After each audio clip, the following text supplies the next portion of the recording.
Good morning. Welcome in. Happy Victory Monday to everybody out there. What is going on? Hopefully you're having a fantastic Monday because Cardinals fans, we finally can celebrate here. The Arizona Cardinals win. Of course, I'm joined by my good buddy here, Mythic AZ. What's up, brother man? How are you doing this afternoon, Monday, whatever you want to call it?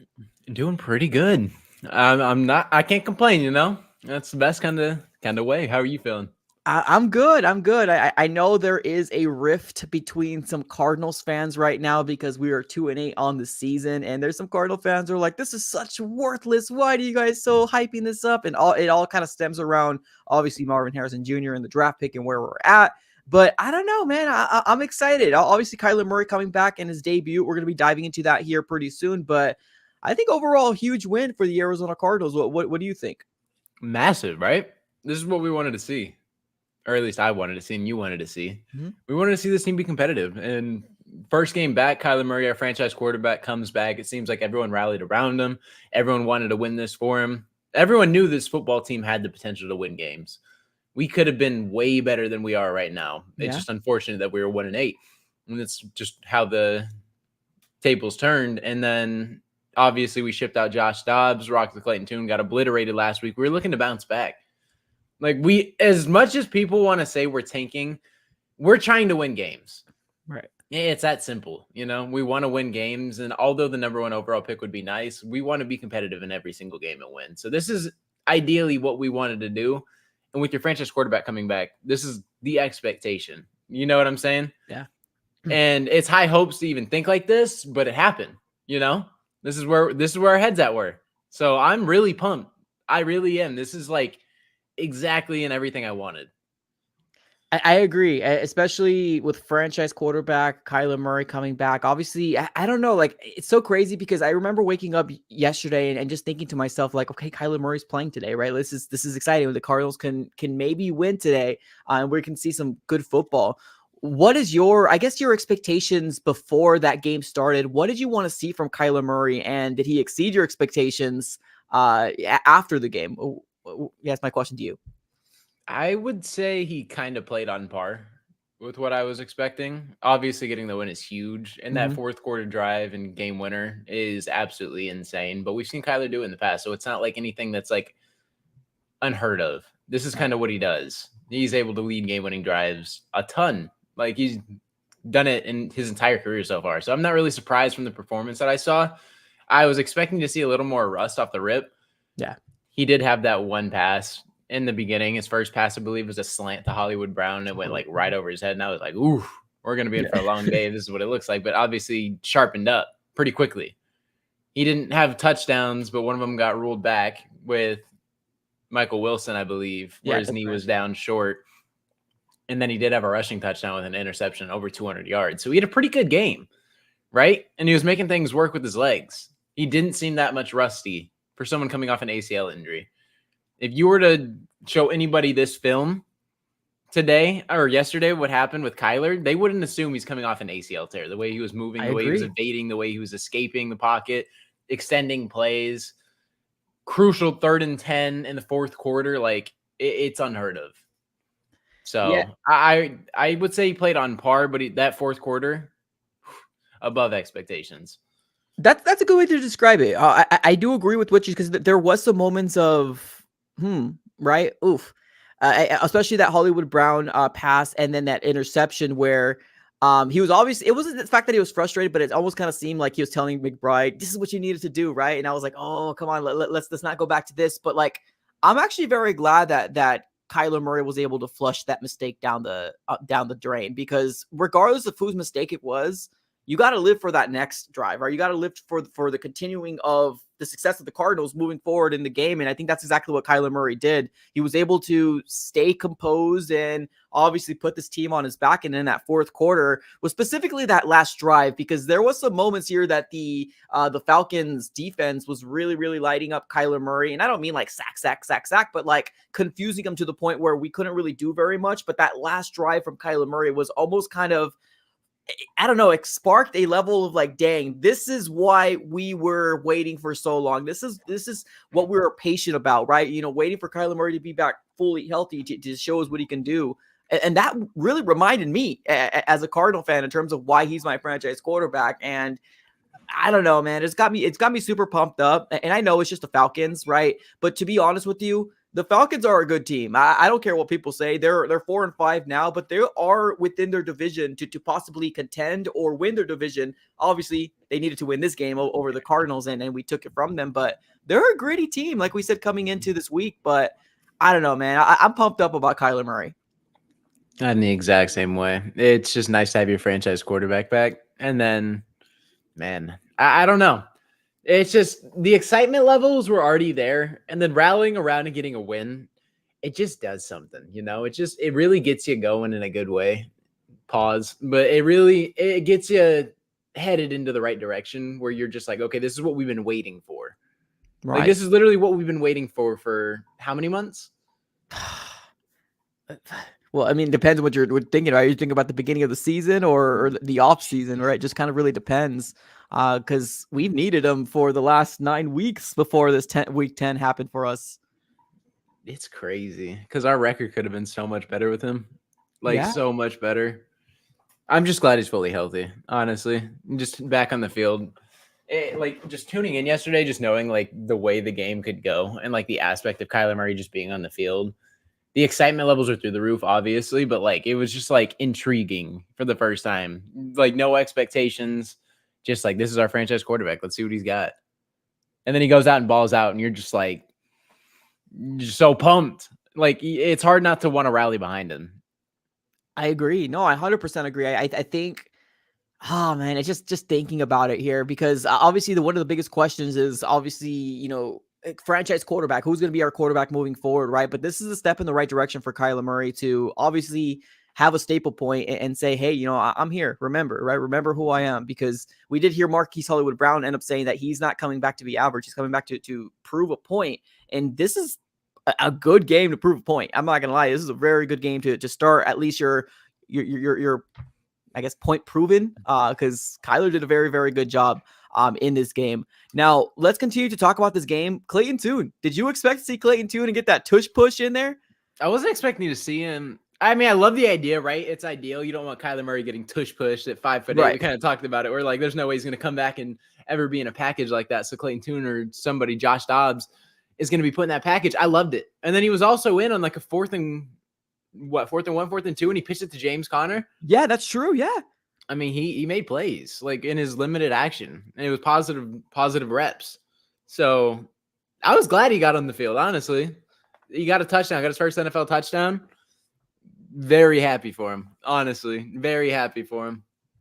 Me too. Honestly, I think in the grand scheme of things, obviously, a lot of people kind of came at me and maybe including yourself as well with the whole Clayton Tune situation. But I'm glad that the Arizona Cardinals are starting to use everybody on this team. It's only kind of makes us better because you don't know, right? Clayton Tune is that prototypical quarterback that you can do something like that, right? Big frame, over 6 foot, and is able to get you those 1 or 2 yards with a quick tush push. So it's really cool that the Arizona Cardinals ended up doing that, and also good confidence for him as well, especially coming off a game where you got absolutely obliterated and most people are looking at you like, hey, you suck, right? You're a backup quarterback. You're terrible. But people seem to forget that it wasn't just Clayton Tune. It was the whole offense just looked really absolutely bad. So I'm glad that they gave him a little bit of confidence, showing in there for about 2 plays. So I think it's cool for Clayton Tune, but it's obvious Kyler Murray makes this offense run.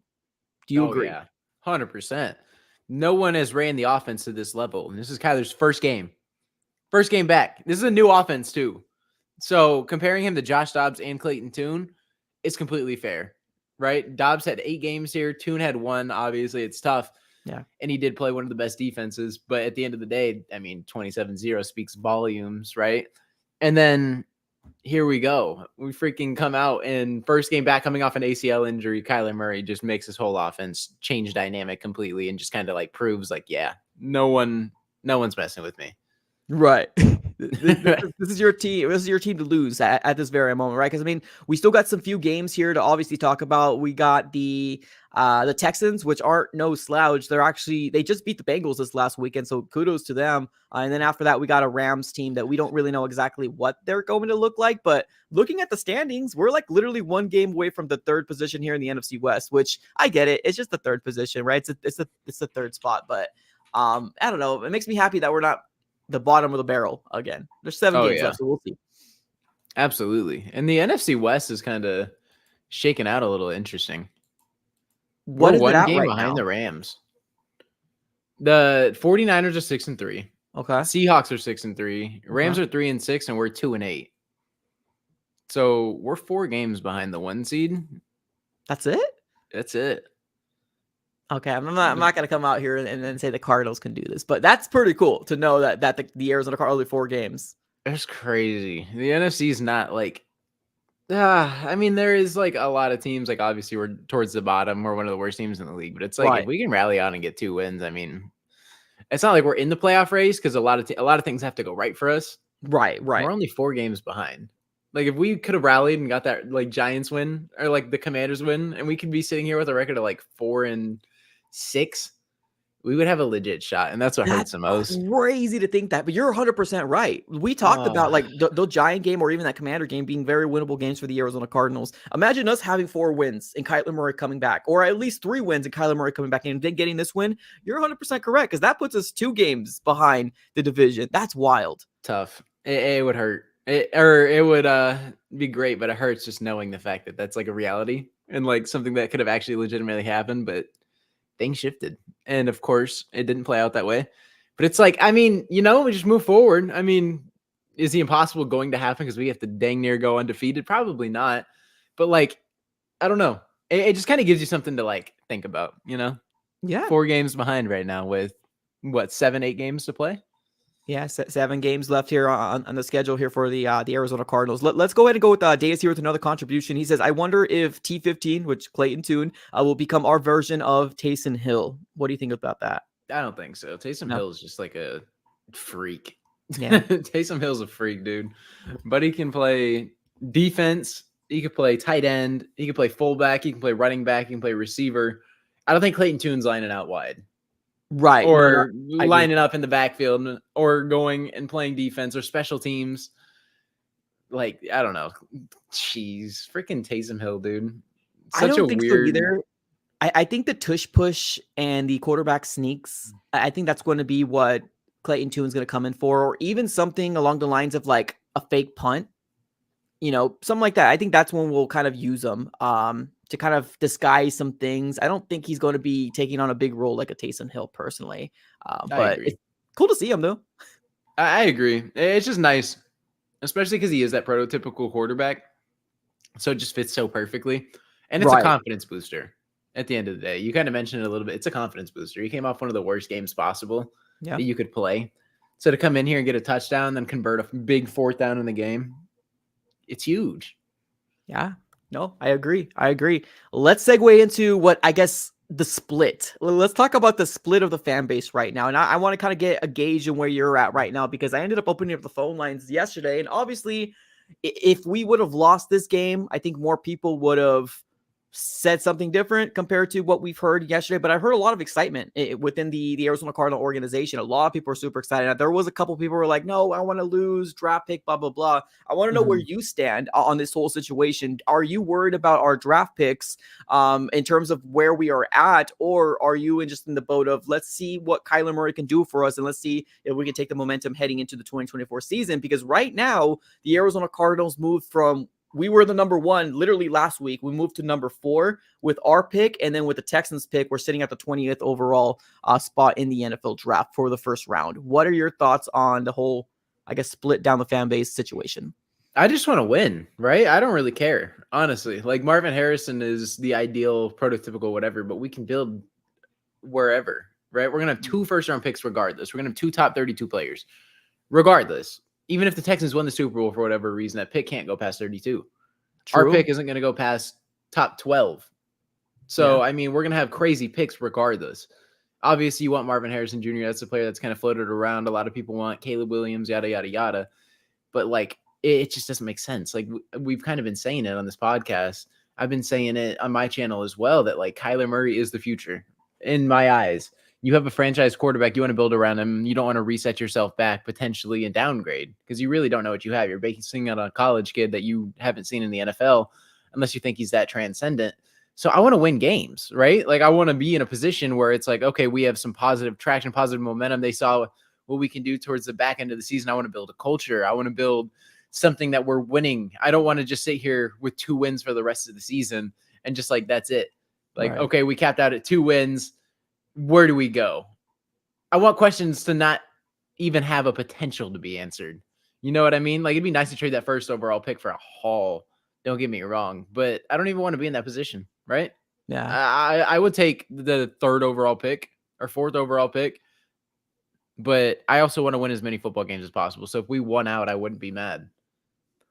Yeah, no, I agree with that. I mean, I think me and you kind of both share the same type of thought process with the whole Arizona Cardinals. And I think that's just kind of attributed to how long we've been Cardinals fans and how long we've been feeling about rebuilding, because like, I don't think people quite understand. And I don't know how many times we have to say this, but if the Cardinals do end up with 2 wins in the season, there's a lot of questions out there with Kyler Murray himself, because although I feel like, yes, he's exceeded expectations in this game, there's still a lot of work to be done. There's 7 games left in the season. And can the Arizona Cardinals possibly shut them down in the last 2 or 3 games, just depending on where we're at? Or if they're confident, yes, that's a possibility. But I think there is still a lot to prove to see if Kyler's still the guy for the future. And I want to keep continuing to win as well. I'm in that same boat as well, because I don't think the Arizona Cardinals have to get Marvin Harrison Jr., although, yes, I do want him. I don't think it's going to be one of those guys where like, we're automatically going to be Super Bowl contenders. Like, if people want such a quick fix that we have so many holes on this roster,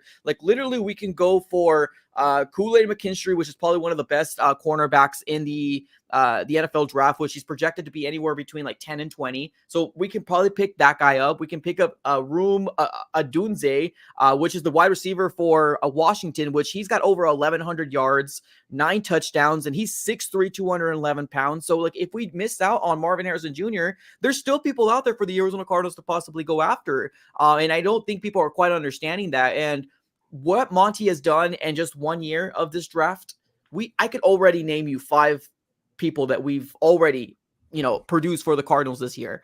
5. Yeah. That's wild. Stills, Michael Wilson, Garrett Williams, Paris Johnson, and then who else? What was your list again? I'm sorry. Go ahead. I couldn't hear you. So it's Paris Johnson. Yep. Garrett Williams, Michael Wilson. I'm throwing BJ Ojulari in there too. Oh, shoot. I was like thinking second. I was like, who's our second? Like, I'm skipping straight to third. BJ Ojulari, who got another sack, by the way. Yep. 2. That's what I'm like. I've been high on BJ Ojulari, man. I feel like he is hurt as well. So I'm let the guy heal next season. Let him heal in the offseason, or let him heal even a little bit towards the back end. I feel like he's going to be solid because he was coming off an injury heading into week 1. So that's something you got to note. And then you got, there's 5 people in this draft class. 5 people.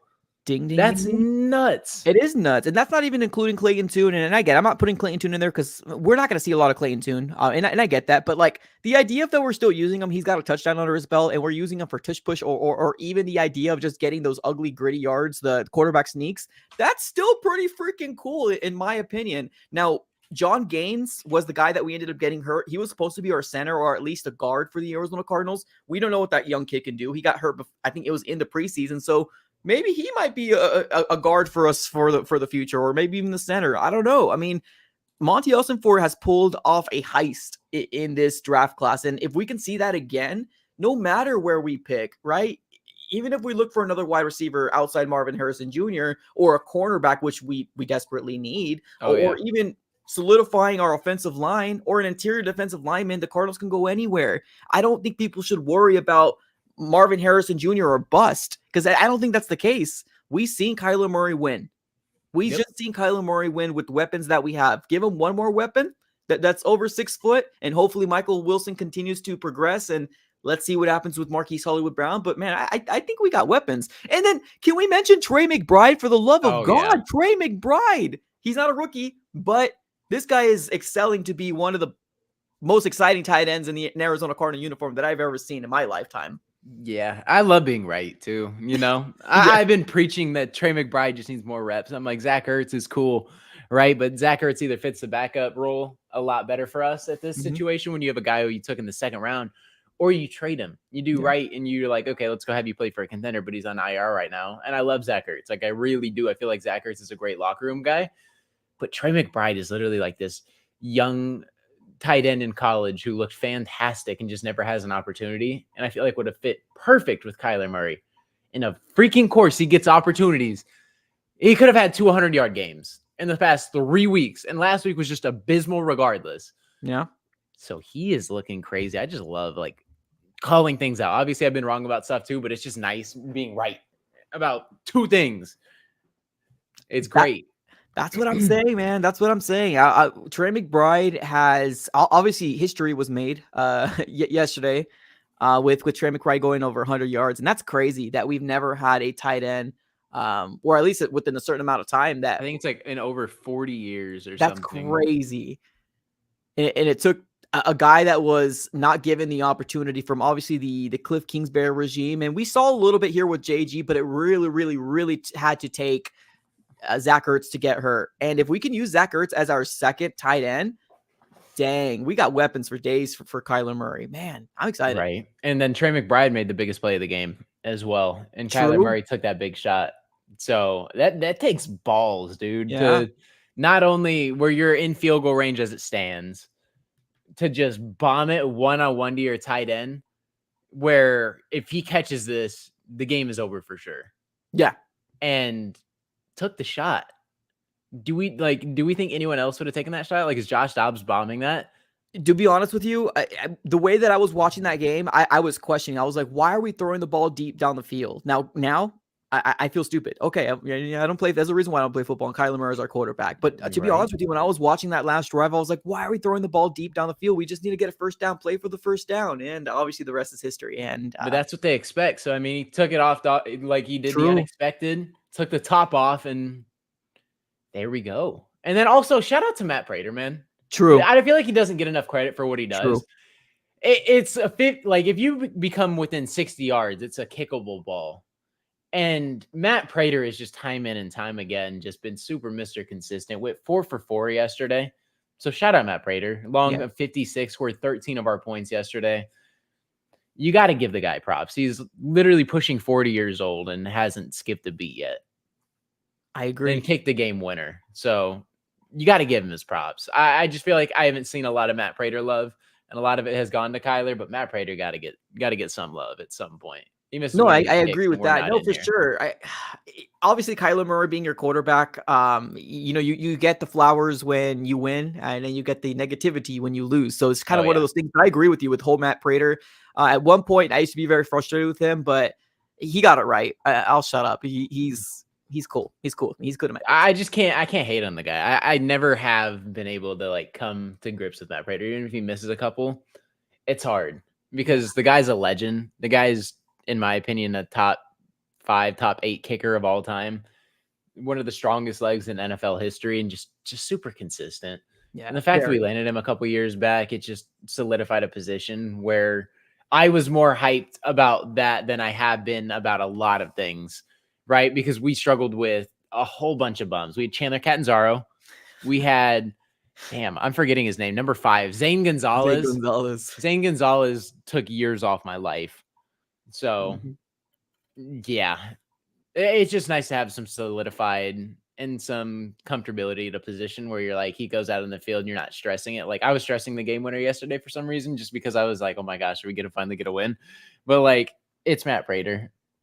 So I wasn't really tripping.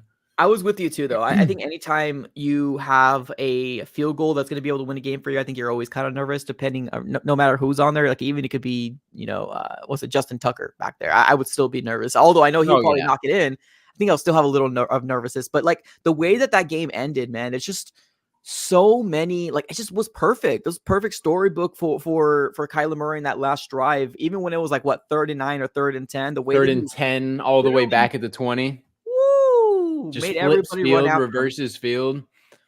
It's insane. Like, that doesn't get talked about enough, dude. Kyler's ability to literally just completely flip field. It's nuts. It's 3rd and 10, right? He takes a sack there, or it's an incompletion. That drive probably doesn't happen because you're looking at 4th and either 10 or you're looking at like 4th and 20. Yeah. Kyler Murray flips it completely. Great pocket awareness, great pocket presence, is able to flip it all the way across to the right field. And not only that, pick up the first down, split through the defenders, dive forward for it. Insane. Yeah. Insane. And obviously this too, right? The great picture here of Kyler Murray doing the first down. Just a huge momentum swing here for the Arizona Cardinals. Now, let me get to Deus's contribution here. He says Monty knows where the battle is won. That's the trenches. So I think he's continuing to talk about obviously draft picks and where we can go in the NFL. And obviously Paris Johnson Jr. is shaking out to be a very good draft pick, first round pick for the Arizona Cardinals as well. I'm just so optimistic. Like, even what, like, I don't even know, because there could be a world where we take an O lineman and then a defensive player. And then I would be ecstatic with that as well. You really can't go wrong here, right? The only position that I feel like we don't need, like, genuinely, is quarterback and safeties. Anything else could be possible, right? Yeah, that's a good. Anything else is genuinely on the board. Like, there's not a single position where I'm like, this guy's safe. Paris Johnson, yes. Trey McBride, yes, as well. So Paris Johnson seems like he's going to be a right tackle long term, I believe, because they played Kelvin Beachum at left, right? True. Yeah. When they had a chance to move him, and they did it. So I think they're rocking Paris at the right, and I feel like that's I mean, unless they decide to move off of DJ Humphries and then they have a whole offseason designated for him to be moved to the left. I can see that, but I don't think they're going to switch him mid-season. I think he's comfortable at the right. Yeah, I feel like there is comfortability. You don't want to mess up his mojo because he has been playing well. Yeah. And then maybe that's a conversation you have in the offseason where you're like, okay, yeah, we're thinking of moving on from DJ.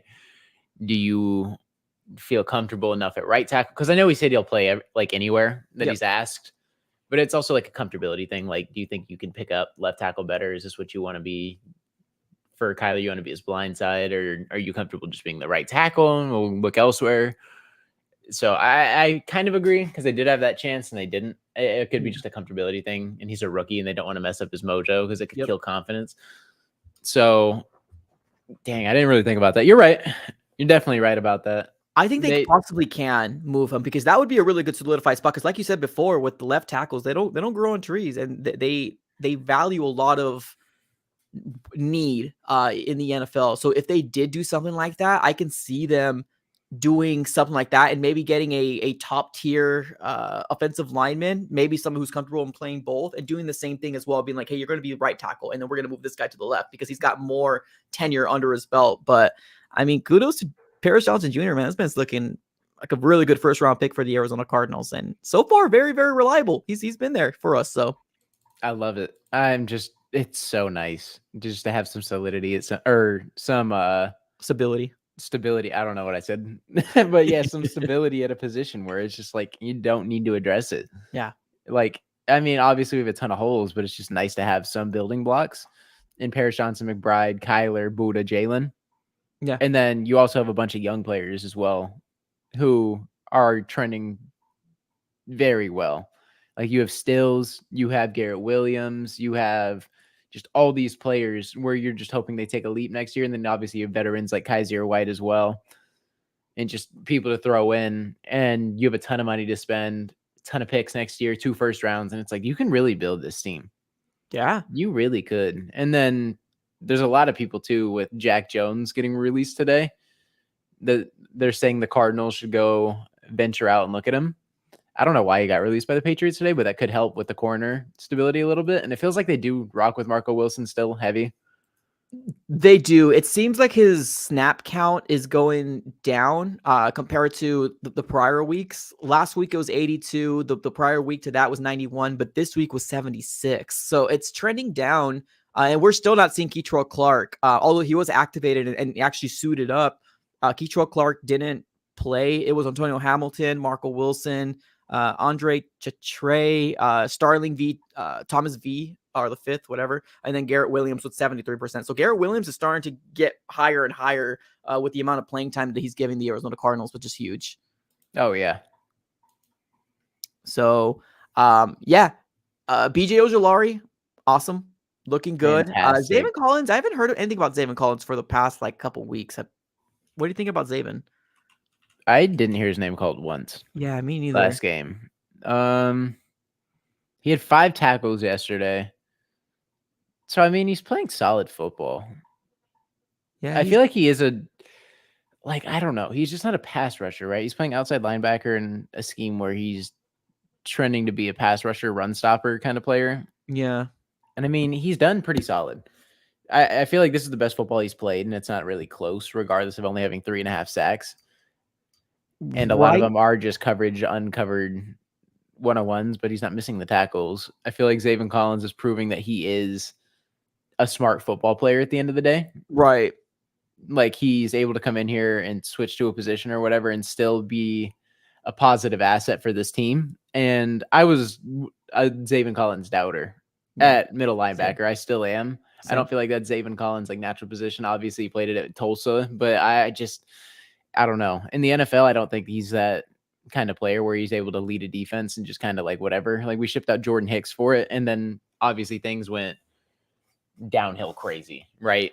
So maybe this is more of a natural suited position for him where he doesn't have to be that captain of the defense, the mic, and just anchor everything down and call everything out. Maybe it's better that he shifts over to the outside because obviously this is his best production season so far. That's true. Yeah. It seems like it's kind of a split share in terms of 50% or very close to 50% with Zaven Collins, Dennis Gardeck, and BJ Ojulari is now finally, this is his first game getting 50% of the snaps, which is probably why we're starting to see him get better and better, which is huge.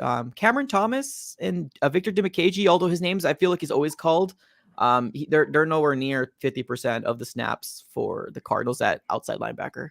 Dang. Cam Thomas is one of the players that I thought was going to be a lot better this season. Me too. I'm not going to lie. Cam Thomas is someone, but I don't know. When he was paired alongside JJ Watt, I feel like JJ Watt just kind of sparked something in him or just allowed him to do things as well and learn off of one of the greatest of all time. Right. And I feel like I thought he was just going to take that step and just take everything that he learned and translate it into his game this season. And it just has not been there for Cam Thomas. I think it's 1 sack on the season. Yeah. Cam Thomas just hasn't been what I thought he was going to be. Me too. And it also might be opportunity too, right? It might be one of those things that if you don't get the opportunity, you're not really going to be able to make those plays. But one person that we didn't also give love to, Greg Dortch, finally, my goodness, he finally had a really good punt return because we've talked about it, especially in our play-by-play, we're like, dude, what are you doing? Right? Especially when you're fair catching it and then allowing them to knock us back into, within the 5. It's kind of frustrating to see Greg Dortch, but it's finally good to see him have a really, really good return at the punting position. So what do you think about Greg Dortch and his play yesterday? I love Greg Dortch, and I wish it was working out better for him. Obviously, the receiving core, it's tough to just play a bunch of 5-foot whatever receivers on the field and just make it work. You have Rondell Moore, you have Greg Dortch, you have Hollywood Brown. It's just a bunch of people under 5'10". Yeah. It's hard to put a bunch of those on the field and win football games. That's just how it is, right? Yeah. But Greg Dortch has the opportunity to make things work on punt return, and oh my gosh, it just has not been great all season long, especially last game at all. It just felt like he couldn't do anything.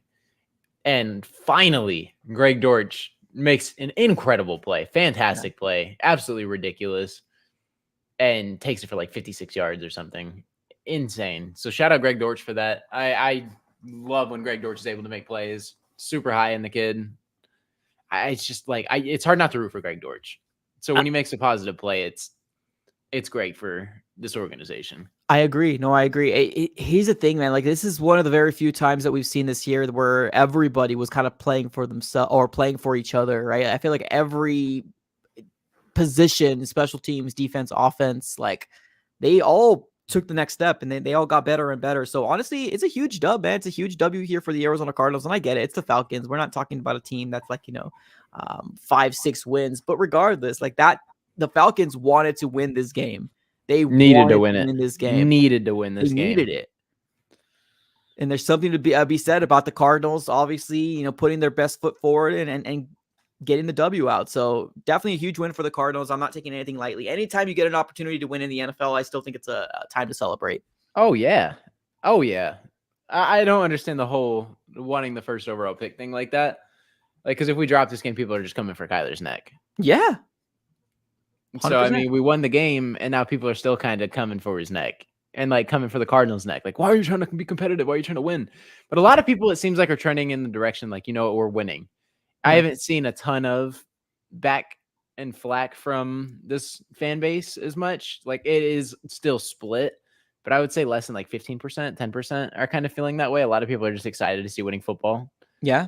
And being able to tune in to this and be like, oh, yeah, there's going to be a decent product on the field. And that just speaks volumes, man. It speaks volumes that one player comes back, and that's how we feel about a 1-8 team. It's crazy. All you needed was Mr. Kyler Murray to come back. That's it. And we've been kind of saying that, but it is what it is at this very moment. So we'll see what happens for the rest of the games. We got 2 more games that seem to be winnable on paper, but we'll have to kind of wait and see how it all shakes out here.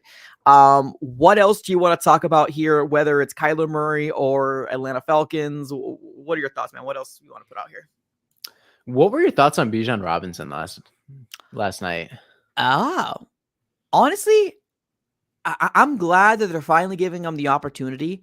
But if you actually take a look at the stats, our defense did better than I thought they did. Other than maintaining Bijan Robinson, that's it, because he was really the only guy that was able to do anything against our defense. Like, if you look at the stats for Desmond Ridder or Tyler Heineke, like, they didn't do anything, like nothing. Take a look at him if you don't believe me. Yeah, like, they didn't do anything. And obviously Tyler Heineke ended up going down. Desmond Ridder ended up coming in, and he had a rushing touchdown under his belt, which kudos for him. But like, Bijan Robinson was really the only guy that was able to get worth the lick of anything on this defense. And that's something that I'm going to hang my hat on, because we've been gloating and talking about this defense for quite some time. If we can just figure out our offense, we said that for weeks. We just need to figure out our offense, and I think the wins will come. And that's exactly what happened yesterday. But I think he's a good runner. I think he's a good young running back. Now, I think the Atlanta Falcons have been getting a lot of flack with the misusage of him.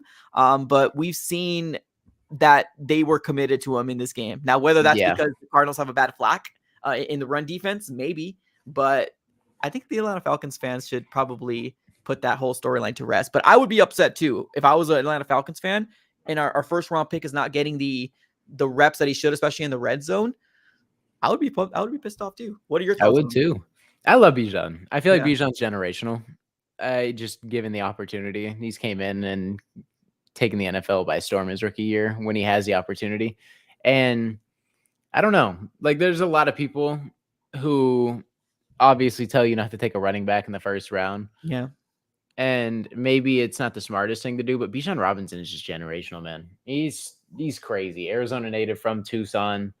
It was nice to see him back too. I'm sure it was great for him to return home and then play for the team that you more than likely grew up rooting for, or at least grew up with in Arizona. So, I mean, I'm sure that's cool coming home, having the family be able to come tune into you play in Arizona. That's got to be cool. I think they said that like over 100 people came to watch this game. And I heard that he had like buses to come. Yeah.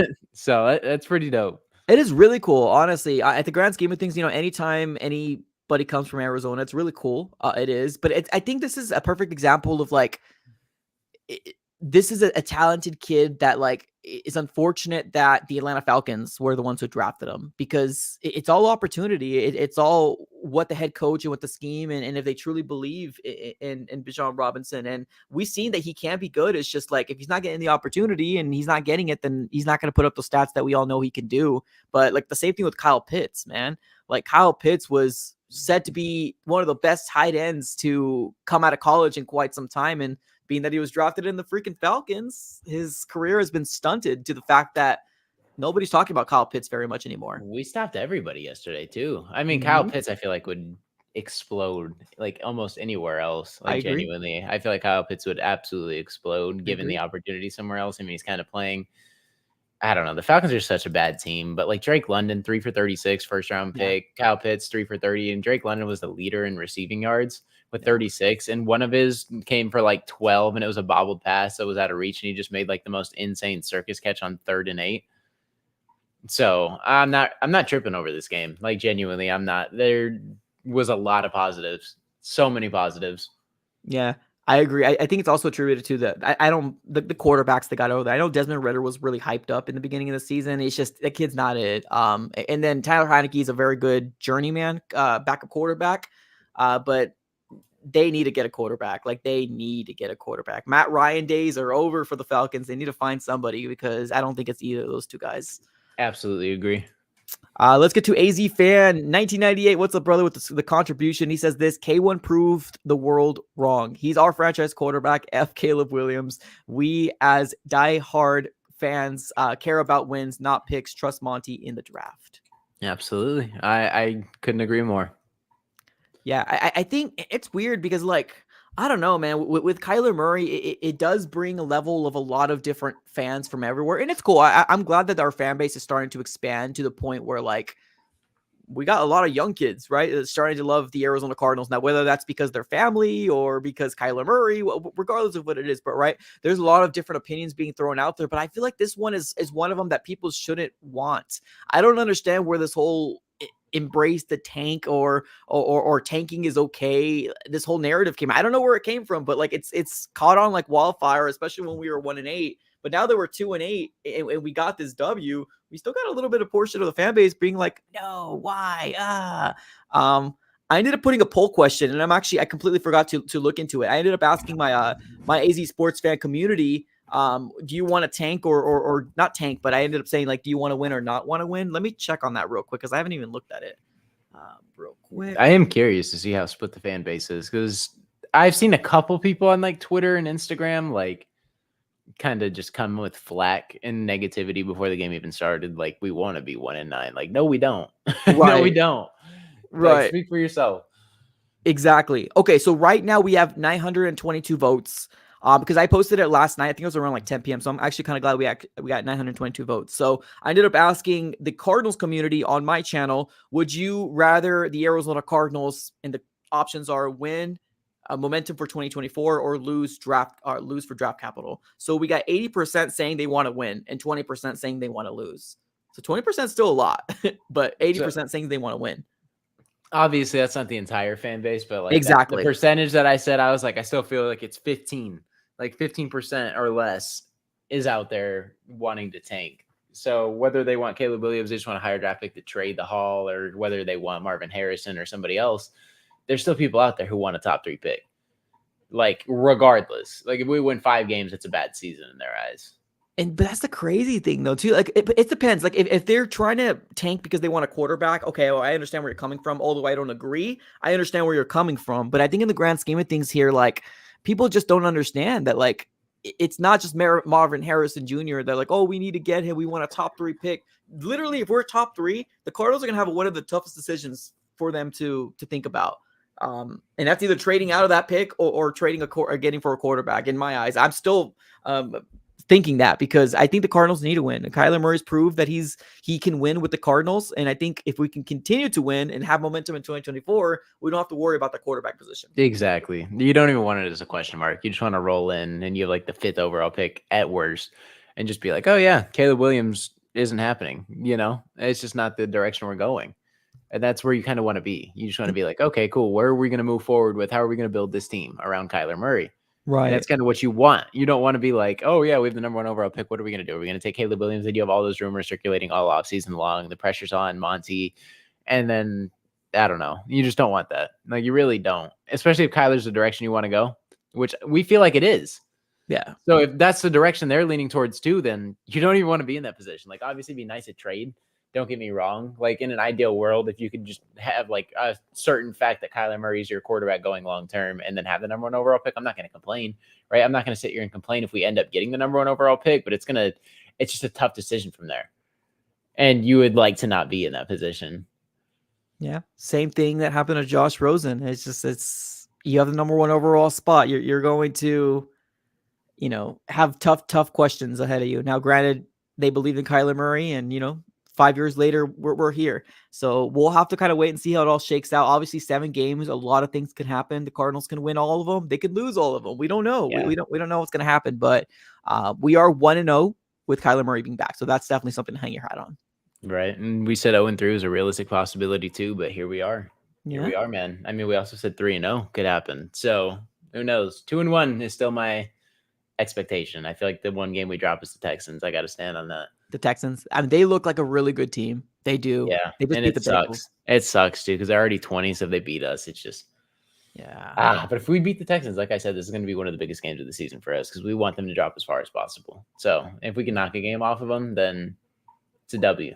That's a massive W. It's crazy, man. What the Texans are doing over there is absolutely crazy with the rookie quarterback and him already putting up crazy numbers up there. Good for him. I'm glad he's in the AFC, honestly, so I don't have to worry about him. Oh, no, I agree. There's so many talents in the AFC where I'm so glad we don't got to worry. Patrick Mahomes, Justin Herbert, Lamar Jackson, Joe Burrow, CJ Stroud. Like, Tua. It's just like, Tua. Like, there's just so many people where it's just like, thank God we don't have, like, we're not in the AFC. The AFC's nuts. Aaron Rodgers. Now, thank the Lord. I mean, talk about wreaking havoc in the NFC for God knows how long. Like, obviously, we have our sets of people we got to deal with. Oh, Josh Allen. Oh, yeah, that's right. Josh Allen. Yeah.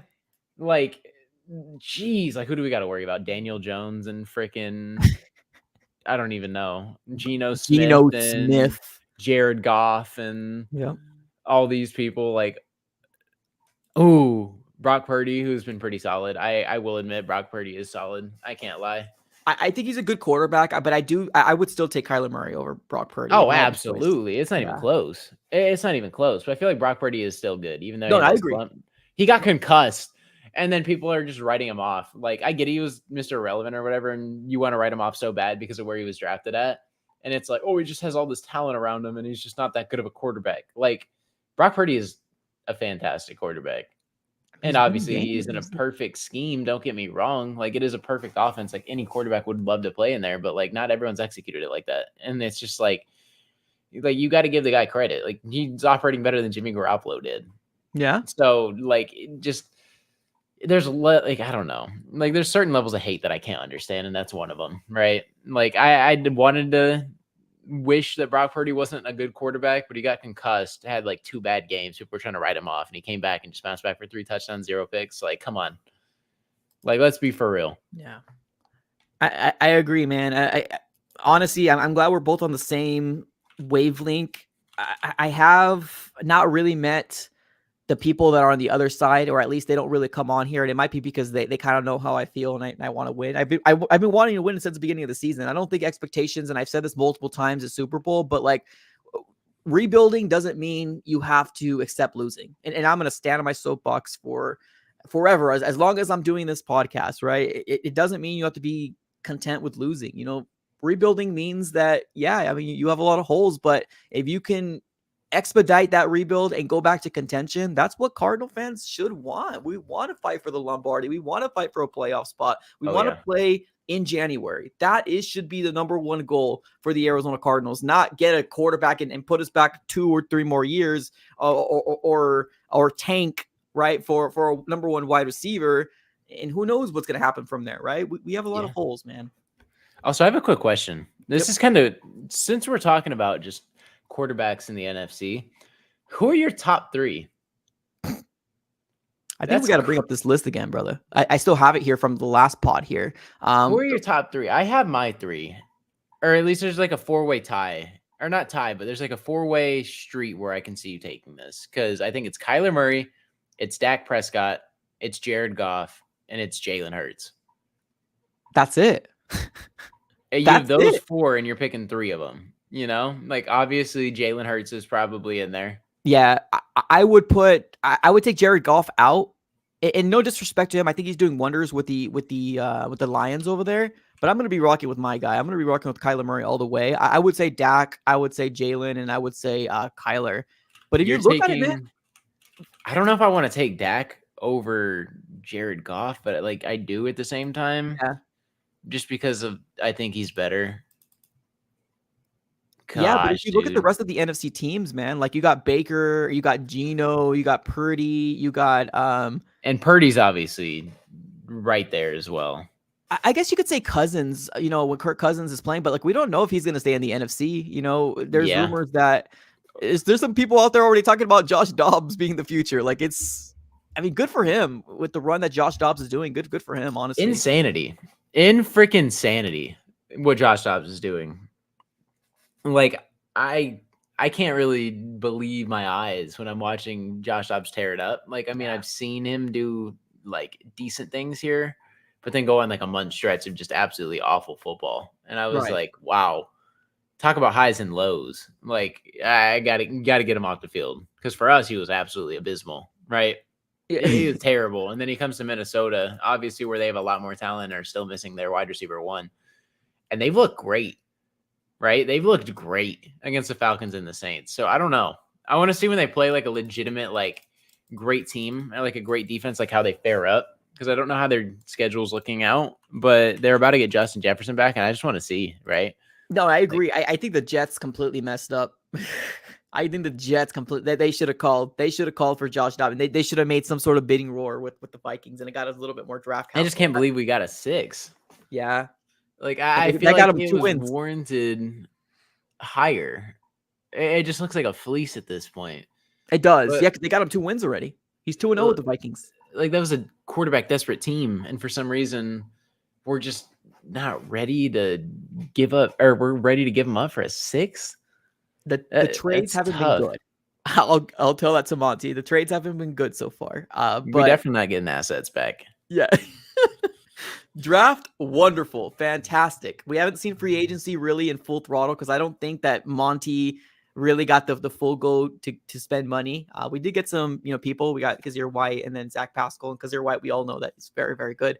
But like the trade so far hasn't been his strong suit so far. But like if we just draft and we're good at drafting, and hey, I'm willing to go, and we'll see how it happens.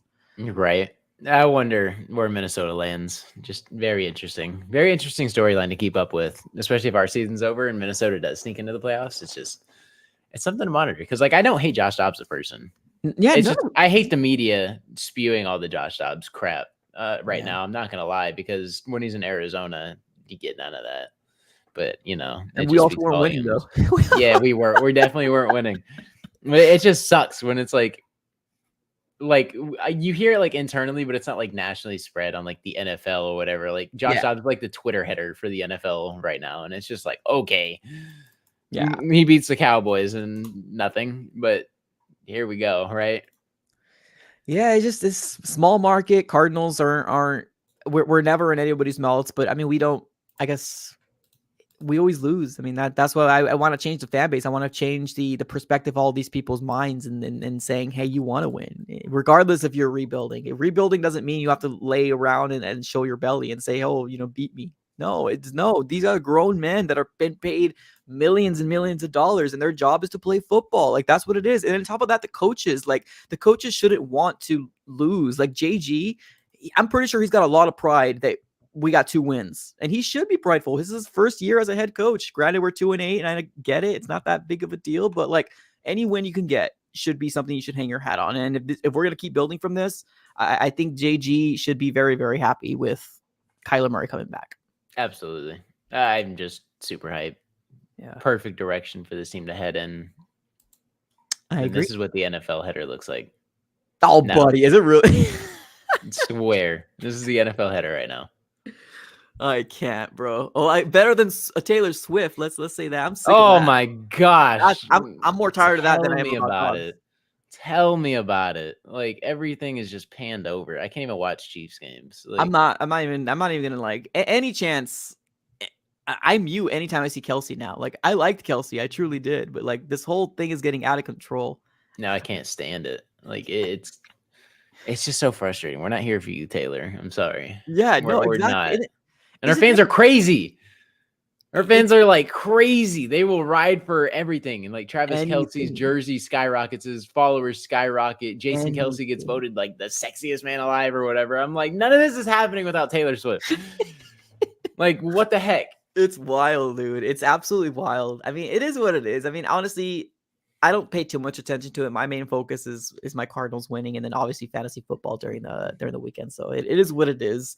Let Yeah. them make their money. It's all money, publicity at the end of the day. Yeah, I guess it's good for them money-wise. Yeah. So they're gonna keep pushing it, which sucks. Oh yeah. Oh yeah. And then no matter how many people say like on the Twitter or the X world where like when they post something, there's so many people who are like, we don't care, but like stop caring enough to stop posting we don't care, stop liking the share, and then they'll get the hint. But people are still liking it, people are still engaging. And if people don't understand social media, the more engagement you get, regardless if it's bad engagement, it's good engagement. You know what I mean? Like bad traction is still good traction, or bad engagement is still good traction at the end of the day. And that's just what it is. People don't get it. People don't get it. That's why people are like so clickbaity with everything too. Like if they pull views and they end up getting a video that's disliked heavily, they don't care. Right? It's like they're like, oh, gotcha. Like that's kind of how it is. If somebody made a video saying Clayton Tune is going to be the franchise quarterback of the Arizona Cardinals, you watch. You know how many people are going to come back on that video and say, I told you so? Clayton Tune's leg gets amputated. And then it's like, just kidding. No, it's not. Gotcha, though. Gotcha.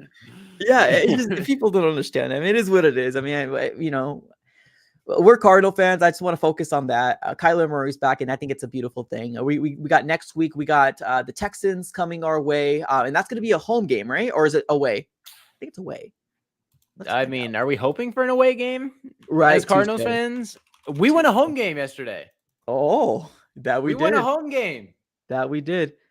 It's going to be an away game. I apologize. It's an away game, and it's actually 11 o'clock, so it's an early game for the Arizona Cardinals as well. So maybe a play-by-play. I was just about to say it. Play-by-play? Maybe. We'll see. All right, y'all. We're about to hit the hour mark. Any last thoughts from you, Mythic, before we close up shop? I think that's about it for me. Just super excited, man. Yeah, I agree. All right, everybody. Appreciate you guys for coming through. If you guys haven't already, smack the like button. Definitely do it for me right now. Smack it up, especially if you're an Arizona Cardinal fan. If this is your first time here, subscribe it up to Big Red Pod here on YouTube. I think a lot of people see me and they're like, oh, I already subscribed to the Easy Sports. I really see Mythic and like, oh, I already subscribed to him. No, this channel here is specifically our podcast where we go back and forth and talk about everything Arizona Cardinals, Big Red Pod. And also, if you want to take us on the road, we are now streaming here on Apple Podcasts. Look up Big Red Pod on the search bar. Give us a follow and then obviously a review. All right, y'all. We're going to close up shop. Appreciate you guys for tuning in as always. Have a great rest of your day. Go Cards. Later.